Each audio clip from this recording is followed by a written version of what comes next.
Episode 15 की starting में हम कुछ गार्ड्स को देखते हैं जो स्मोकिंग पाइप से हुए धमाके वाले हादसे के बारे में बात कर रहे होते हैं। तभी इसी दौरान एक गार्ड कहता है कि मैंने सुना है कि स्मोकिंग पाइप से हुए धमाके का पता लिहाकू ने नहीं बल्कि मास्टर जिंसी की पर्सनल सेविका ने लगाया है। तभी दूसरा आदमी कहता है वो लड़की खूबसूरती के साथ काफी बुद्धिमान भी है। तभी इसी दौरान हम लाकन को देखते हैं जो ये सब बातें सुनकर उठकर कहता है मुझे इसके बारे में और बताओ। फिर इसके बाद हम गासुन को देखते हैं जो एक केस के सिलसिले में मामा से मिलता है और उससे हेल्प मांगकर उसे 10 साल पुराने एक केस के बारे में बताकर अपनी इन्वेस्टिगेशन रिपोर्ट पढ़ाने के बाद कहता है एक साथी ने मुझसे हेल्प मांगी है इसलिए मैं इसकी तहकीकात कर रहा हूँ। और इतना कहते ही गासुन मामाओं को बताता है ये हादसा भी 10 साल पहले वाले हादसे से मिलता जुलता है। दरअसल बात यह है कि एक सरकारी अधिकारी को उस किचन के शेफ ने पपर फिश की उबली खाल और मांस परोसा था जिसे खाकर वो सरकारी अधिकारी कोमा में चला गया। मामा कहती है मीट से ज्यादा जहर तो पेट में होता है, मेरे ख्याल से वो मछली अलग टाइप की होगी इसलिए मुझे तो इसमें कुछ भी अजीब नहीं लग रहा है। गाउसुन कहता है 10 साल पहले ऐसे ही एक सेम घटना हुई थी जिसमें एक व्यापारी पेपर फिश खाकर कोमा में चला गया था और अभी की घटना का अधिकारी और पिछला व्यापारी दोनों ही पेटू थे और पेपर फिश उनकी फेवरेट डिश थी। इसके अलावा एक बात ये भी है कि उन दोनों आदमियों के बेहोश होने के बाद मछली के सारे अंग और त्वचा कूड़ेदान में पाए गए थे। इससे ये पता चलता है कि दोनों आदमियों ने मछली का पेट वाला हिस्सा नहीं खाया था जिसमें जहर होगा।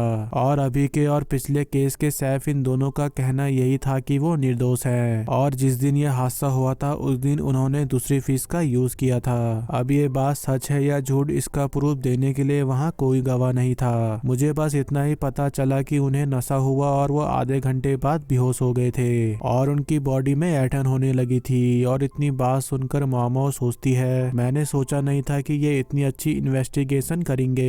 तभी मामा के इतना सोचते ही गाउसुन कहता है मेरे पास इतनी ही जानकारी है, तुम्हें मेरी पपर फिश की इन्वेस्टिगेशन से कुछ समझ आया? मामा कहती है शक तो मुझे पपर फिश के जहर पर है लेकिन मैं बिना सबूत के यकीन नहीं कर सकती। आप बहुत अच्छा काम कर रहे हैं, इस केस से रिलेटेड और जानकारी इकट्ठा करिए। तभी गाउसुन ये बात सुनकर ओके कहकर यहाँ से चला जाता है और मामा सोचती है साल के इस समय खाने को बाहर रखना अजीब तो नहीं है लेकिन अलग अलग मछलियों का इस्तेमाल गांव के दिए सबूतों के अनुसार बची हुई मछलियों से मेल खाते हैं। तभी मामा के इतना सोचते ही यहाँ जिंसी आता है और कहता है तुम लोग किस बारे में बात कर रहे थे? तभी जिंसी को एकदम से आता देखकर मामा एक डरावना फेस बनाती है जिसे देखकर जिंसी कहता है यह चेहरा काफी दर्दनाक है मेरे लिए। फिर इसके बाद जिंसी मामा से उसकी और गाउसुन के बीच क्या बात हुई वो बात बताने को कहता है। मामा कहती है मुझे लेट हो रही है और इतना कहते ही मामा जाने लगती है और जिंसी कहता है ओए तुम हमेशा मेरी बात काट क्यों देती हो? और जिंसी के इतना कहते ही मामा यहाँ से चली जाती है और जिंसी उदास हो जाता है। फिर इसके अगले सीन में गाउसुन मामा को केस के सिलसिले में मिलने आता है और उसे कुक की रेसिपी वाली नोटबुक दिखाता है जिसमें नौकर के अपने मालिक को खिलाए जाने वाली हर एक चीज की जानकारी लिखी होती है। इस बुक के हिसाब से ये सब रेसिपी नॉर्मल है, बस इंग्रेडिएंट्स की लिस्ट में कुछ कमी है। मेरे ख्याल से ऐसा इसलिए है क्योंकि सब्जियां और मछलियां सीजन के हिसाब से होती हैं, तो ऐसे में हमें पता नहीं चलेगा कि उन्होंने खाना बनाते टाइम किस चीज का इस्तेमाल किया था। तभी इसी दौरान यहाँ जिंसी दोबारा आता है और मामा से बात करने लगता है जिसे देखकर मामा कहती है शायद इनको भी इसमें शामिल होना है। फिर इसके बाद गाउसुन मामा को बताता है कि ये घटना एक हफ्ते पहले हुई थी। मामा कहती है इसका मतलब वो इस ठंड के मौसम में गाजर मूली जैसी सब्जियों का यूज कर रहे होंगे। गाउसुन कहता है मैंने सुना है कि उन्होंने समुद्री सब्जियों का यूज किया था। तभी मामा ये बात सुनकर चौंक जाती है और सोचती है उसे हर चीज खाना पसंद था तो मेरे ख्याल से वो समुद्री सब्जियां भी टेस्ट कर सकता था। और इतना सोचते ही मामा गाउसुन से कहती है मैं उस हादसे वाली जगह को एक बार देखना चाहती हूँ। फिर इसके बाद मामा गाउसुन के कहने पर गाउसुन का एक ऑफिसर जिसका नाम बासेन होता है वो मामा को उसके साथ किचन की जांच करने के लिए भेज देता है। तभी इस सफर के दौरान मामा सोचती है गाउसुन बहुत अच्छे हैं, वो इतनी जल्दी चीजों पर काम करते हैं और ये लड़का बासिन मैं इसे पहली बार देख रही हूँ, ये मुझे लिहाकू की याद दिलाता है। फिर इसके बाद हम मामा लोगों को इस हादसे वाली जगह पर देखते हैं। तभी इसी दौरान हम मामा को देखते हैं जो उस हादसे के बाद ही इस बंद किचन को चेक कर ही रही होती है कि तभी इसी दौरान यहाँ एक आदमी आता है और वो मामा लोगों को रोकने लगता है। तभी बासिन कहता है हमारे पास महारानी की परमिशन है, इसलिए आप शांत खड़े रहो और हमें हमारा काम करने दो। तभी ये बात सुनकर ये आदमी रुक जाता है और मामा को इस सैप से पता चलता है कि ये आदमी उस अधिकारी का छोटा भाई है जो अपने बड़े भाई के कोमा में जाने के बाद महल को संभाल रहा है। तभी ये बात सुनकर मामा तहकीकात शुरू करती है और एक चीज को खोलकर देखती है और उसके बारे में सैप से पूछती है। तभी सैप कहता है ये मेरे मास्टर की फेवरेट चीज है जिसे वो हमेशा खाते थे, इसलिए इसमें जहर नहीं हो सकता। मामा सोचती है ये शायद सच बोल रहा है। तभी मामा के इतना सोचते ही अधिकारी का छोटा भाई उन दोनों को जाने को कहता है। तभी ये बात सुनकर मामा ये सामान को उसकी जगह में रखकर यहाँ से बासिन के साथ निकल जाती है और उसे सफर के दौरान रास्ते में वही किचन वाली चीज दिखाती है जो उसने किचन से चोरी से चुरा ली थी। तभी इसी दौरान मामा यहाँ पर बासिन को बताती है कि इस समुद्री सब्जी का अभी सीजन नहीं है और ना ही ये ऐसी सब्जी है कि जिसे पिछले साल बचाकर अभी यूज कर सके।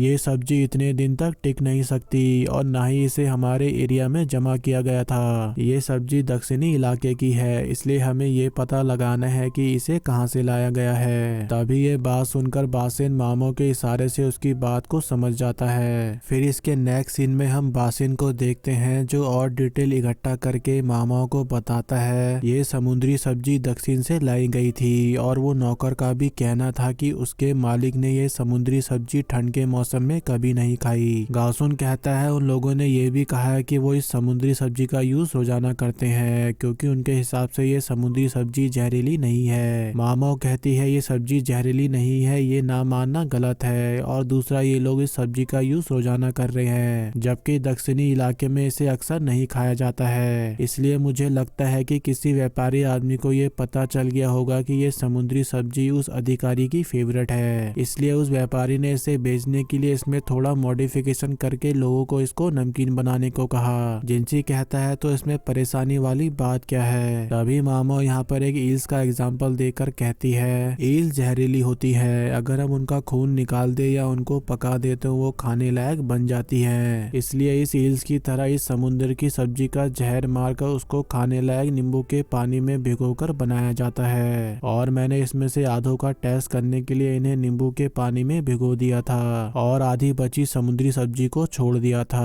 और इतना कहते ही मामा इसे खा लेती है जिसे देखकर सभी चौंक जाते हैं और मामा कहती है टेंशन मत लो, मेरे पास उल्टी की दवा है। जिंसी कहता है तुम पागल हो क्या और इतना कहते ही जिंसी गासुन की मदद से मामा के मुंह में उल्टी की गोली ठूस कर उसको वॉमिटिंग करवा देता है। तभी इसी दौरान मामा सोचती है अब मैं जान नहीं पाऊंगी कि मैं जहर को आज रात तक नाकामयाब कर पाती या नहीं और इतना सोचने के बाद मामा सभी को बताती है कि सबूतों के हिसाब से किसी ने व्यापारी को नमकीनी समुद्री सब्जी लाने का सजेशन दिया था। अगर इस सब्जी को लाने वाले ने इसे खाया है तो ये उसकी गलती है और किसी ऐसी जगह से ये सब्जी लाना जहाँ के लोग इसे नहीं खाते हैं तो फिर ऐसे में इसे ला पाना बहुत रिस्की वाला काम है। तभी ये बात सुनकर गासुन कहता है हम सब समझ गए। तभी मामा सोचती है ये लोग काफी स्मार्ट हैं, इसलिए मुझे और ज्यादा समझाने की अब जरूरत नहीं है, चलो मेरा काम अब खत्म हुआ।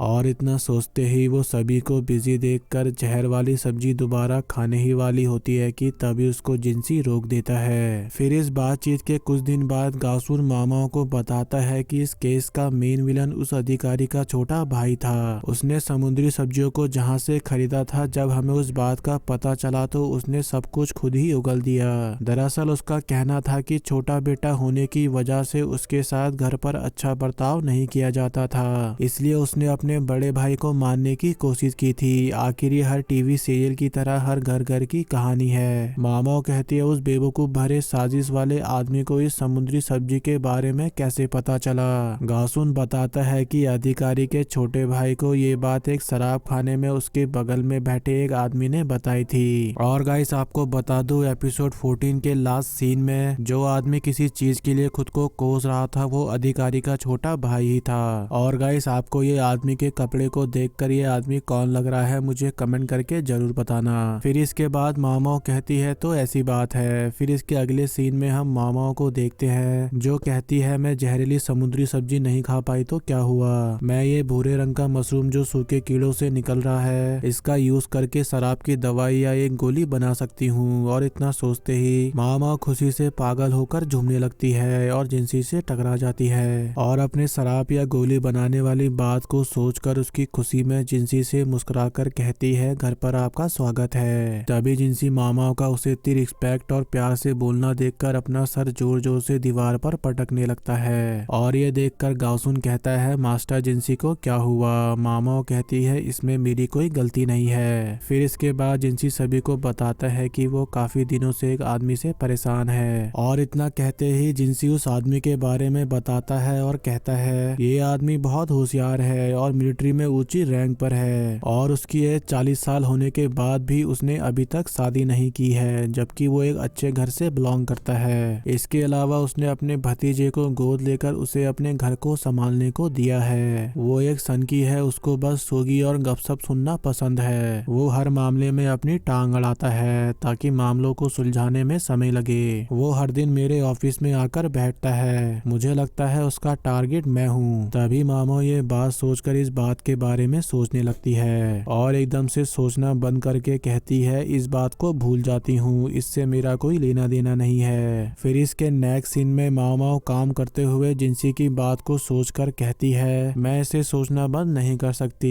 लेकिन मेरी बैड फीलिंग हमेशा सच हो जाती है। फिर इसके नेक्स्ट सीन में हम लाकन को जिंसी के ऑफिस में देखते हैं और जिंसी लाकन को उसके ऑफिस में आता देखकर सोचता है, ये एक स्ट्रेटेजी वाला बंदा है। इसको पता है कि मामा वार्डिग्रीस हाउस से है और मैंने उसको अपनी पर्सनल सेविका बनाया है। शायद यही एक बात की वजह से ये मुझसे भिड़ रहा है। तभी जिंसी के इतना सोचते ही लाकन कहता है, मेरी वार्डिग्रीस हाउस में कोई पुरानी पहचान वाली है। तभी ये बात सुनकर जिंसी सोचता है, मुझे नहीं लगा था कि इसको रोमांस पसंद होगा। और इतना सोचते ही जिंसी लाकन से एकदम से पूछ देता है कि वो किस तरह की सेविका थी। और इतनी बात कहते ही जिंसी सोचता है, मैंने बिना सोचे समझे एकदम से पूछ लिया।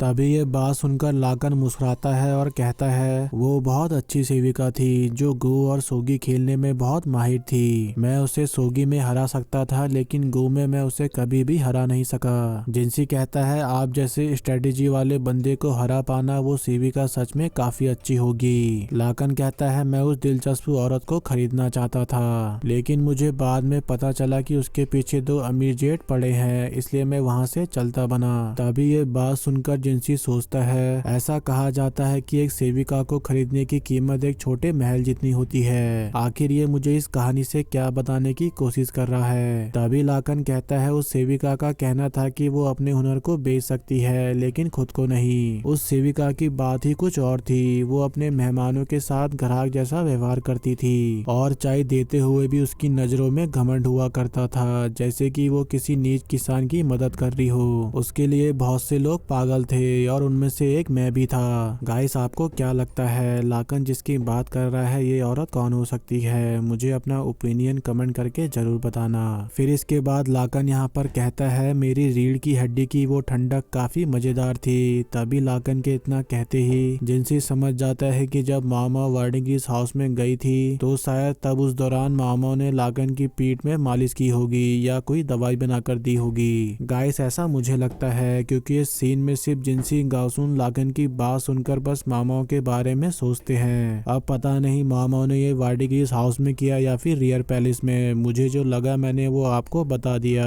तभी जिंसी के इतना सोचते ही लाकन बताता है कि मैं उसके साथ जोर जबरदस्ती करना चाहता था, लेकिन मैं उसे बुला नहीं पाया, इसलिए मेरे पास एक गंदी चाल चलने के अलावा कोई और चारा नहीं था। तो गाइज, यहाँ पर मैं आपको बता दूं, ये जो न्यू बंदा लाकन है, इसका IQ मुझे बहुत तगड़ा लगा। देखो कैसे घुमा के बात कर रहा है। मुझे इसकी बातों से लगा कि ये मामाओं के साथ जबरदस्ती करना चाहता था या फिर उससे कोई अपना जरूरी काम करवाना चाहता था, लेकिन ये कुछ कर पाता उससे पहले ही जिंसी ने मामाओं को खरीद लिया और अपने पर्सनल सेविका बना दिया।